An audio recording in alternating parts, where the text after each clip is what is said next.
Welcome dear student, welcome to this video. As you know, हम लोगों का जो चैप्टर नंबर 2 है सिस्टमैटिक्स ऑफ लिविंग थिंग्स या लिविंग ऑर्गेनिज्म, ये चैप्टर जो है वो खत्म हो चुका है। ठीक है, आज जो है वो इस वीडियो के थ्रू हम इस चैप्टर को रिवाइज करने वाले हैं वेरी शॉर्टली। नाउ जो भी ये चैप्टर है it started with systematics and taxonomy. Actually ये चैप्टर जो है ये नाम ही है सिस्टमैटिक्स ऑफ लिविंग ऑर्गेनिज्म। इसमें ये बताया गया है कि ऑर्गेनिजम्स को, अगर आपको different varieties of organisms as they exist on the earth, उन्हें स्टडी करने के लिए, उन्हें याद रखने के लिए और उन्हें समझने के लिए उन्हें क्लासिफाई करना जरूरी है। लेकिन क्लासिफिकेशन भी कैसा होना चाहिए? एक सिस्टमैटिक पैटर्न से होना चाहिए, पर्टिकुलर क्राइटेरियाज को ध्यान में रखते हुए होना चाहिए। ठीक है, तो यहाँ पर जो है वो इस चैप्टर में हमने सबसे पहले देखा था सिस्टमैटिक्स।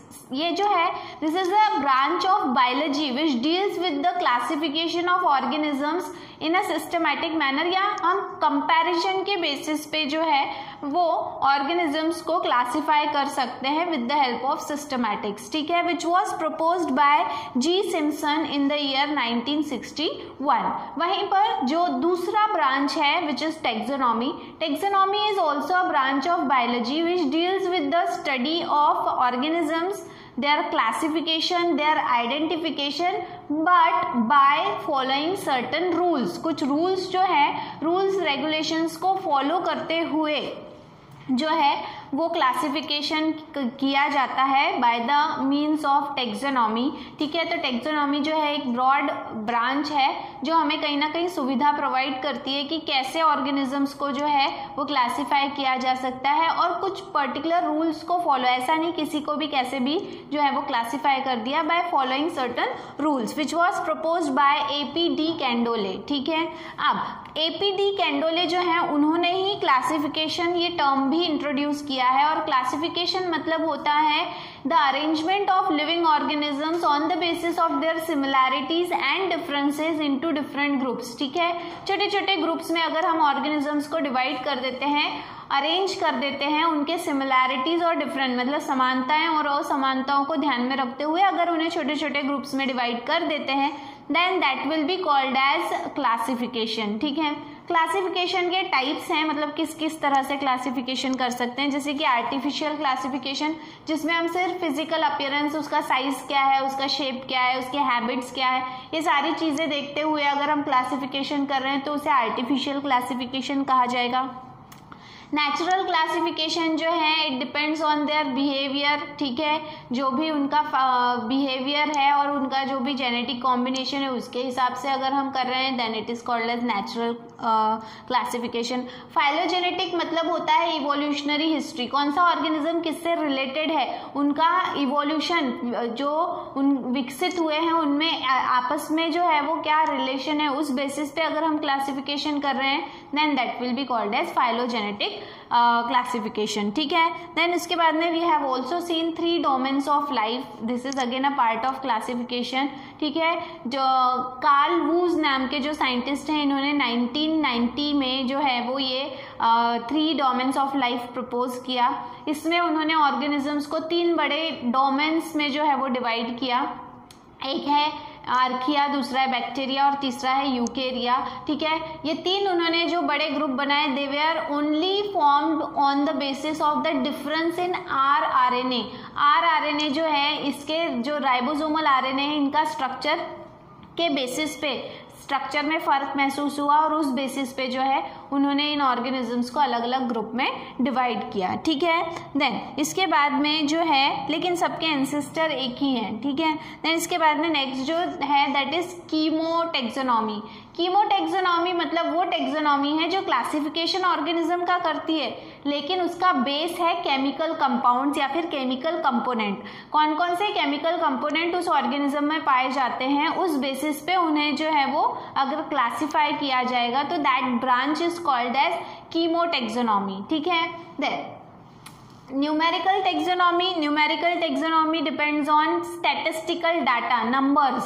ठीक है, नंबर्स के बेसिस पे अगर क्लासिफिकेशन किया जाए तो उसे न्यूमेरिकल टेक्सोनॉमी कहा जाता है। देन क्लैडोग्राम, क्लैडोग्राम क्या है? तो क्लैडोग्राम जो है ये एक डायग्रामेटिकली अगर आपको जो है वो एंसेस्ट्रल या फिर फाइलोजेनेटिक रिलेशनशिप बता रहे हैं। जैसे अगर आपको आपके फैमिली का ट्री डायग्राम बनाने बोला तो आपके फैमिली में जो सबसे बड़ा हेड है वो सबसे पहले रहेगा, उसके बाद में जो है वो उनके बाद में जो नंबर ऑफ इंडिविजुअल्स हैं, फिर first generation, second generation, third generation, fourth generation, इस तरह से आप एक डायग्रामेटिक रिप्रेजेंटेशन दोगे and that diagrammatic representation is called as cladogram. ठीक है, देन इसके बाद में phylogeny, phylogeny is nothing but it is a phylogenetic history.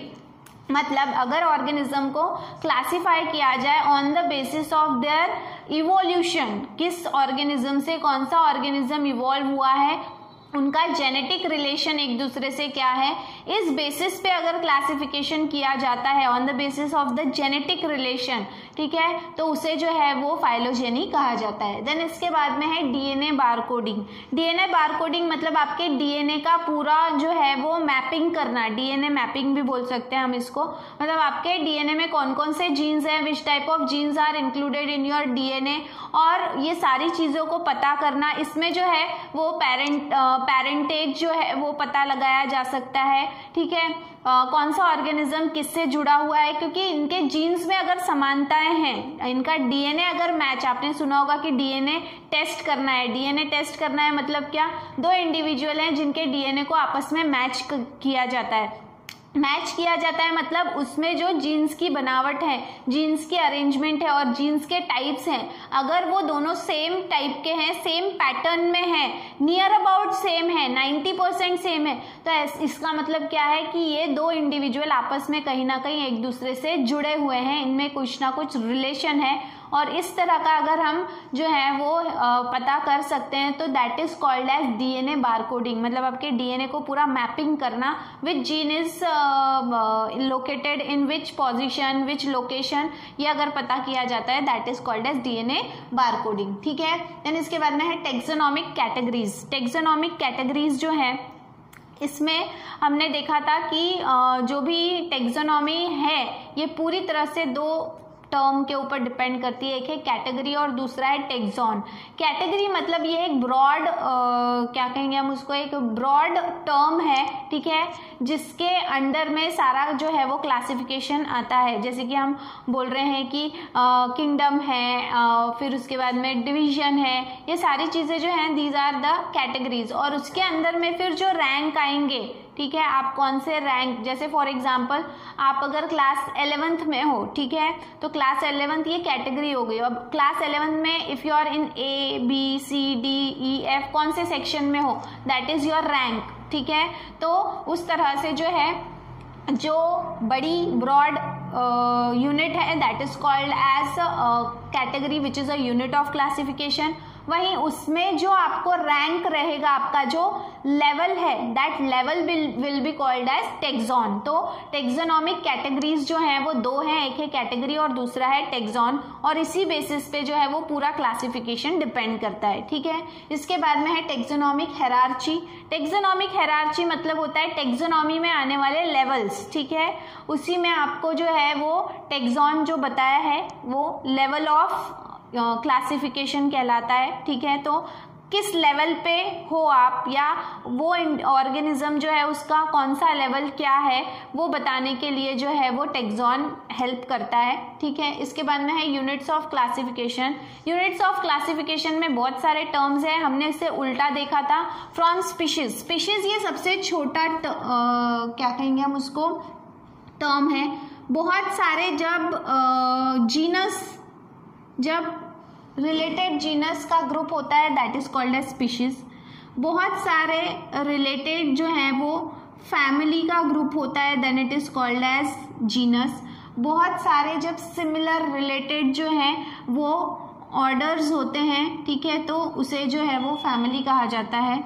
वो ऑर्डर बनता है सब क्लास से, बहुत सारे सिमिलर सब क्लासेस जो हैं उनके ग्रुप को ऑर्डर कहा जाता है। बहुत सारे जो हैं वो सिमिलर क्लासेस हैं उनके ग्रुप को सब क्लास कहा जाता है। ठीक है। उसके बाद में जो है वो बहुत सारे क्या कहेंगे हम उसको क्लासेस हैं which is called as division और फाइलम रिलेटेड होते हैं।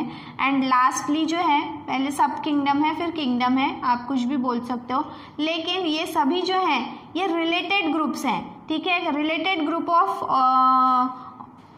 ऑर्गेनिजम्स या रिलेटेड कैरेक्टर वाले ऑर्गेनिजम्स जो हैं उस हिसाब से जो है ये यूनिट ऑफ क्लासिफिकेशन जो है वो बनाया गया है, ठीक है। इसके बाद में हमने नॉमेनक्लेचर देखा था। हमने ये देखा था कि किसी भी चीज़ को जिसे ह्यूमन बीइंग जानता है, उसके नॉलेज में है, वो उसे नाम देता है ताकि उसकी पहचान बन सके, तो उसे नॉमेनक्लेचर कहा गया है। उसी तरह से इस अर्थ पे पाए जाने वाले अलग अलग इंडिविजुअल्स हैं, तो उन इंडिविजुअल्स को जो है वो नाम दिया है and the process is called as nomenclature. Nomenclature के तहत हमने 3 टाइप देखे थे। पहला देखा था वर्नैकुलर नेम्स जिन्हें लोकल नेम कहा जाता है, उसके बाद में हमने साइंटिफिक नेम देखे थे और बाद में बायनोमियल नॉमेनक्लेचर देखा था। इन तीनों में से बायनोमियल नॉमेनक्लेचर जो है वो सबसे ज़्यादा फॉलो किया जाता है because it is universally applicable type of nomenclature, ठीक है। इसके बाद में हमने 5 किंगडम सिस्टम ऑफ क्लासिफिकेशन देखा था। उसके पहले ये भी देखा था कि अलग अलग साइंटिस्ट ने जो है वो 2 kingdom system of classification, 3 kingdom system of classification भी प्रपोज करने की कोशिश की, लेकिन जो सबसे ज्यादा फॉलो किया जाता है वो है 5 kingdom system of classification which was proposed by Whittaker, ठीक है। इस सिस्टम में जो है वो हमने देखा कि लिविंग ऑर्गेनिजम्स को बहुत ही बेहतरीन तरीके से 5 किंगडम में जो है वो डिवाइड किया है on the basis of particular criterias, ठीक है। Kingdom Monera, Protista, Plantae, Fungi and Animalia. We have seen the characters and classification of each, ठीक है। सिर्फ किंगडम प्लांटी और एनिमेलिया का हमने क्लासिफिकेशन नहीं देखा क्योंकि आपके सिलेबस में ये दोनों ही जो है किंगडम इनका अलग अलग चैप्टर दिया हुआ है because they are the widest kingdom, सबसे बड़े किंगडम है और इनके अंडर में बहुत बड़ा इनका क्लासिफिकेशन है, इसीलिए इन्हें यहाँ पे इंक्लूड नहीं किया गया। Otherwise kingdom Monera, kingdom protista and kingdom fungi का हमने क्लासिफिकेशन देखा है, ठीक है, और उनके कैरेक्टर्स भी देखे। इसके बाद में जो 5 किंगडम सिस्टम ऑफ क्लासिफिकेशन है इनमें असेल्युलर ऑर्गेनिजम्स इंक्लूड नहीं किए थे which were viruses, viroids and lichen जैसे ऑर्गेनिजम्स का वहाँ पे समावेश नहीं था। इस वजह से जो है वो हमने इन्हें अलग से पढ़ा। वायरसेस को हमने पढ़ा कि वायरसेस जो हैं ये डॉर्मेंट होते हैं, इन्हें कॉन्टेजियस विनम फ्लूइडम कहा गया है, मतलब एक पॉइजनस फ्लूइड कहा गया है, इसका कंपैरिजन पॉइजनस फ्लूइड से किया गया है। We have also seen viruses are of 3 types. The virus which affect animal is called as animal virus. The virus which affect plant is called as plant virus. While the virus which affects bacteria is called as bacteriophage virus या फिर bacteria killer virus, ठीक है। Then इसके बाद में हमने viroids के बारे में देखा। हमने देखा कि वायरॉइड्स जो हैं they are 10 times smaller than viruses, ठीक है, 10 गुना छोटे होते हैं वायरसेस से। इसके अलावा हमने ये भी देखा कि वायरॉइड सिर्फ और सिर्फ प्लांट्स में इन्फेक्शन क्रिएट करते हैं, ठीक है, और बहुत सारे इसके एग्जाम्पल्स भी देखे। सबसे पहला वायरॉइड जो डिस्कवर हुआ था वो है PSTV, potato spindle tuber viroid, ठीक है। देन इसके बाद में we have also seen lichen. हमने ये देखा कि लाइकेन जो है ये 2 अलग अलग ऑर्गेनिज्म से मिलकर बनता है, उनके पार्टनरशिप से बनता है विच इज अलगी एंड फंजाई। दोनों जो हैं वो बेनिफिशियल पार्टनरशिप में रहते हैं जिन्हें सिम्बायोटिक एसोसिएशन कहते हैं। अलगी खाना बनाता है खुद के लिए भी, फंगस को भी देता है, फंगस घर बनाता है, खुद भी रहता है, अलगी को भी साथ रखता है। तो इस तरह से जो है ये कॉम्बिनेशन बना है और लाइकेन के हमने यूजेस भी देखे और उनका बेनिफिट भी देखा, ठीक है। तो इस तरह से इस चैप्टर में जो है हमने ये सारी चीज़ें देखी है। ये सारी चीज़ों के थ्रू जो है वो हमने ये चैप्टर में समझने की कोशिश की है कि जो भी वैरायटी ऑफ ऑर्गेनिजम्स हमारे आसपास हैं वो कौन से हैं और उन्हें किस प्रकार से जो है एक प्रॉपर ग्रुप में ग्रुप किया गया है so that we can easily study, understand and remember them, ठीक है। सो आज के इस वीडियो में जो है वो हमने इस चैप्टर के रिविजन के तौर पे ये सारी चीज़ें देखी है, ठीक है। इसके नेक्स्ट वीडियो में will be starting with some another chapter. Till then thank you very much.